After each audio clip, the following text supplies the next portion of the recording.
31 अक्टूबर 1976 का दिन था।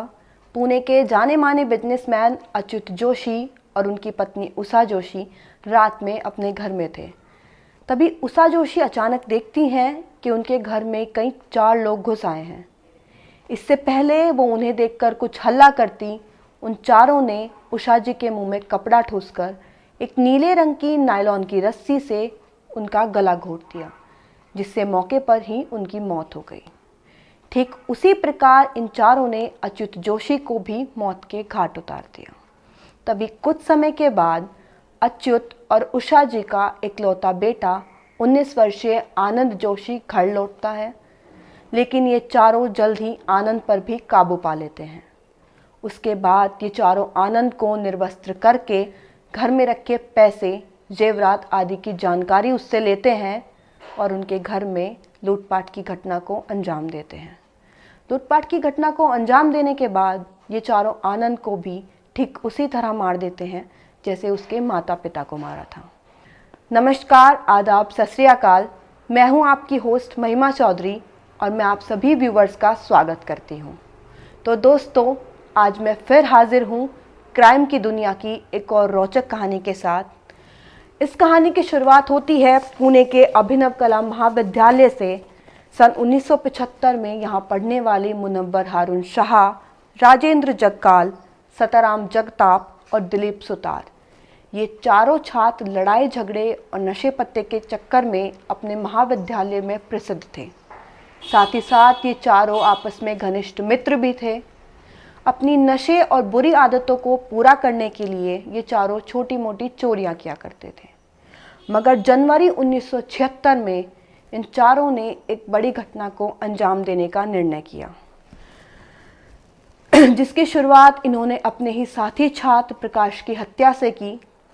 प्रकाश की हत्या करने के बाद इन चारों ने अगस्त 1976 में पुणे के एक अमीर घराने में चोरी करने की कोशिश की, लेकिन उसमें ये चारों असफल रहे। पुलिस के डर से इन चारों ने कुछ समय के लिए पुणे से बाहर रहने का फैसला किया। लेकिन दोस्तों, जब इस बार ये लोग पुणे लौटकर वापस आए तो और भी खतरनाक हो चुके थे, जिसके चलते इन्होंने आते ही पुणे के जाने माने बिजनेसमैन अच्युत जोशी, उनकी पत्नी उषा जोशी, बेटे आनंद जोशी को मौत के घाट उतार दिया और उनके घर में लूटपाट की घटना को अंजाम दिया। 31 अक्टूबर 1976 को हुई यह घटना कोई आम घटना नहीं थी। इस घटना ने उस समय के पुणे वासियों के दिल में खौफ पैदा कर दिया था, और यह खौफ और ज़्यादा तब बढ़ गया जब इन चारों ने अपने दौर के प्रसिद्ध संस्कृत विद्वान काशीनाथ शास्त्री अभ्यंकर जी के भंडारघर रोड स्थित बंगले में घुसकर वहाँ की नौकरानी सक्कूबाई, काशीनाथ शास्त्री अभ्यंकर, उनकी पत्नी इंदिराबाई, पोते धनंजय और पोती जय को मौत के घाट उतार दिया। इन चारों ने अभ्यंकर परिवार की घटना को बिल्कुल वैसे ही अंजाम दिया जैसे जोशी परिवार की घटना को अंजाम दिया था। घर के एक एक सदस्य के मुंह में कपड़ा ठूसकर नायलॉन की बनी नीली रस्सी के फंदों से उनका गला घोंट दिया और उनके घर में लूटपाट की घटना को अंजाम दिया। जोशी परिवार की घटना 31 अक्टूबर 1976 और अभ्यंकर परिवार की घटना 1 दिसंबर 1976 को घटी थी। 2 महीने के अंतराल में इन 2 बड़ी घटनाओं ने पुणे शहर को हिलाकर रख दिया। पुणे शहर पर इन घटनाओं का प्रभाव इतना गहरा पड़ा कि पुणे का हर शख्स यही सोचता था कि कहीं अगला नंबर उसका तो नहीं है। इसलिए शाम होते ही पूरे शहर में सन्नाटा छा गया। पुणे वासियों के दिल में इतना खौफ पैदा हो गया कि उस समय के जो तत्काल पुलिस कमिश्नर थे, वो रात रात भर सीआरपीएफ की टुकड़ियों से शहर की अलग अलग जगह पर पेट्रोलिंग करवाते थे। हर शख्स के मन में बस यही सवाल था कि कब वो चारों लोग पुलिस की सलाखों के पीछे होंगे और कब इस भय का अंत होगा। उधर ये चारों बेखौफ अपने अगले शिकार की तलाश कर चुके थे। इन चारों का अगला शिकार था इन्हीं के कॉलेज का एक छात्र अनिल। 23 मार्च 1977 को राजेंद्र जगकाल अपने कॉलेज के एक अन्य छात्र सुहास चांडक की मदद से अनिल को अपने पास बुलाता है। साथी छात्र होने की वजह से अनिल उसके पास चला जाता है। वो बहला फुसलाकर अनिल को अपने साथ मोटरसाइकिल पर जबरन बिठाकर ले जाता है। वो उसको एक टीन शेड में लेकर जाता है। दोस्तों, यह वही टीन शेड थी जहां इन चारों ने प्रकाश की हत्या को अंजाम दिया था। ये वहां पर अनिल के साथ लूटपाट करते हैं। उसके बाद ठीक अपने अंदाज में उसके मुंह में कपड़ा ठूसकर नीले रंग की नायलॉन की रस्सी से उसका गला घोंटकर उसकी मृत्यु हो जाती है। ये चारों अनिल की लाश को पुणे की एक नदी में फेंक देते हैं। 24 मार्च 1977 को एक अनजान शख्स को एक डेड बॉडी मिलती है, जिसकी जानकारी वो पुणे पुलिस को देता है। पुणे पुलिस डेड बॉडी को बरामद करने के बाद पता करती है और उन्हें पता चलता है कि यह डेड बॉडी अनिल की है। इस केस के इन्वेस्टिंग ऑफिसर माणिक राव दम में जोशी परिवार हत्याकांड और अभ्यंकर परिवार हत्याकांड में इस नीले रंग की नायलॉन की रस्सी को देख चुके थे। साथ ही साथ इसकी गांठ बिल्कुल हूबहू थी जैसी उन दोनों हत्याकांड में फंदों की गांठ थी। इस बात ने इंस्पेक्टर माणिक राव को इस केस के प्रति और अधिक जागरूक कर दिया।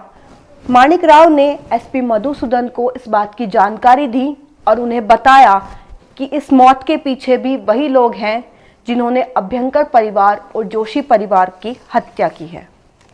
अनिल गोखले के मर्डर केस में पूछताछ के दौरान अनिल का भाई जयंत पुणे पुलिस को बताता है कि सुहास चांडक नाम का एक छात्र अनिल को किसी से मिलवाने कॉलेज के बाहर गेट पर लेकर गया था। जब पुलिस सुहास से पूछताछ करती है तो सुहास बताता है कि उसने राजेंद्र जगकाल नाम के एक छात्र और उनके 3 दोस्तों के कहने पर अनिल को उसके पास बुलाया था। अब पुलिस राजेंद्र जगकाल, मुलंबर हारून शाह, सताराम जगताप और दिलीप सुतार इन चारों छात्रों से पूछताछ करती है, लेकिन चारों का उसी कॉलेज का होने के कारण पुलिस इन चारों पर अनिल की मौत का शक नहीं कर पाती। लेकिन फिर भी पुलिस अपने मुखबिरों को इनके पीछे लगा देती है और इनकी कुंडलियां खंगालने लगती है। बस पुलिस का यही दांव काम कर जाता है। एक दिन सताराम जगताप और दिलीप सुतार कॉलेज के गेट पर खड़े होकर आपस में बात कर रहे होते हैं कि तुम टेंशन मत लो, बॉस सब कुछ संभाल लेंगे, बॉस हमें कुछ नहीं होने देंगे। पुलिस का मुखबिर उनकी इस बातों को सुन लेता है और तुरंत ही वो इंस्पेक्टर माणिक राव को इसके बारे में जानकारी देते हैं।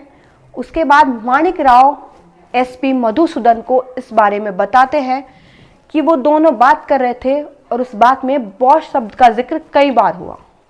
बस मधुसूदन इस बात को सुनते ही उनका पूरा ध्यान जाता है यशोमती बाफना केस पर।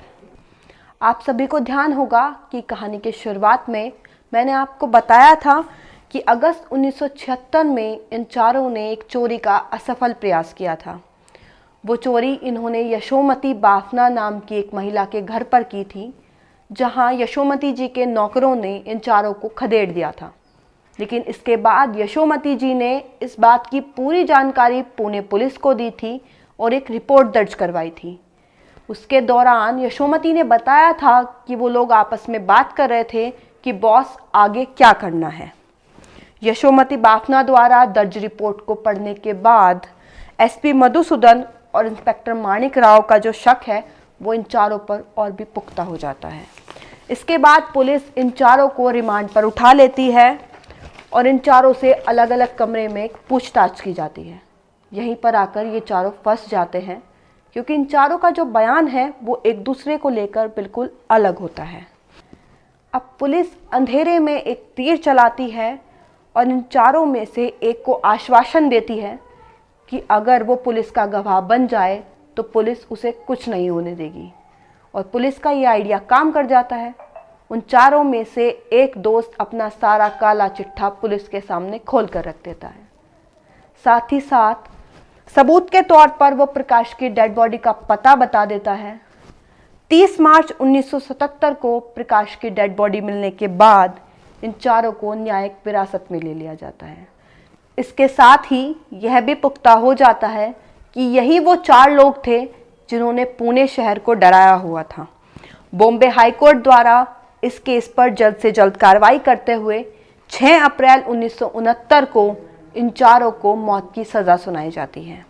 लेकिन ये चारों अपनी सज़ा से बचने के लिए हाई कोर्ट के फैसले को सुप्रीम कोर्ट में चैलेंज करते हैं, मगर सुप्रीम कोर्ट द्वारा इनकी याचिका को खारिज कर दिया जाता है। इसके बाद ये चारों मिलकर राष्ट्रपति को एक क्षमा पत्र लिखते हैं, लेकिन राष्ट्रपति द्वारा इनके क्षमा पत्र को भी खारिज कर दिया जाता है। अंत में ये लोग हार कर अपनी फांसी की सज़ा को इलेक्ट्रिक चेयर में तब्दील करने की मांग करते हैं। ये चाहते थे कि इनको फांसी ना होकर इलेक्ट्रिक चेयर द्वारा इनको मृत्युदंड दिया जाए, लेकिन अंत में इनकी इस याचिका को भी खारिज कर दिया जाता है। इन सब के बाद 27 नवंबर 1983 को यरवदा सेंट्रल जेल में इन चारों को फांसी की सज़ा दी जाती है। तो दोस्तों, इस कहानी को सुनाने का उद्देश्य किसी का भी दिल दुखाना नहीं था, बस आपको सचेत करना था। धन्यवाद।